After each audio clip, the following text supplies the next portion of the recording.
আমরা বাংলাদেশের 18 কোটি মানুষের শিক্ষা সেবা প্রদানের দায়িত্বে নিয়োজিত।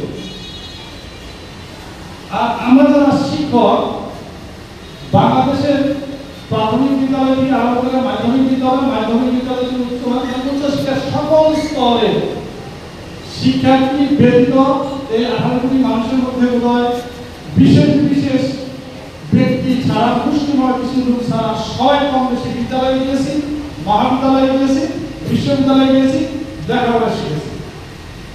সুতরাং আমাদের ছাত্র কিন্তু সবাই, বিশেষ করে আমরা যারা শিক্ষক, যিনি রাষ্ট্রের প্রধান কর্ণধার, যারা উপদেষ্টা, তারা সবাই।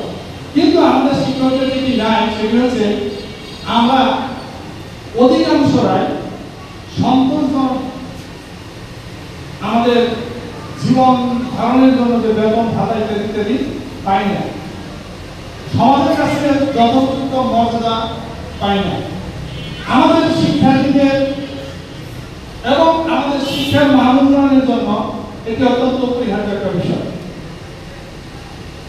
আপনারা যদি যে যে কথাটা বলেন, অনেক কথা অনেক বক্তব্যের মাধ্যমে বলেছেন, উপস্থাপন করেছেন।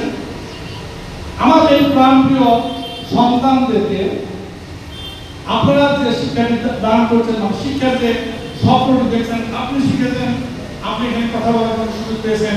ভবিষ্যতে আমাদের এই শিক্ষার্থীদেরকে কথা বলার স্থান কি শুধু এখানেই দিবেন, না জাতিসংঘেও দিবেন,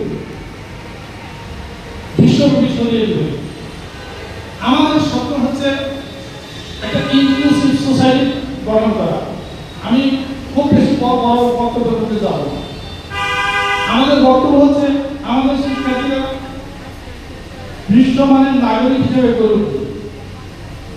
আচ্ছা, আমরা যখন বলি মানসম্মত শিক্ষা, একটা কথা বলেন, আপনারা উত্তর দিবেন, আমাদের এই সন্তানরা স্বপ্ন দেখে ঢাকা বিশ্ববিদ্যালয়ে পড়বে। ঢাকা বিশ্ববিদ্যালয় মানসম্মত প্রতিষ্ঠান নয়। ভাই এই বাংলা ভাষা মানুষের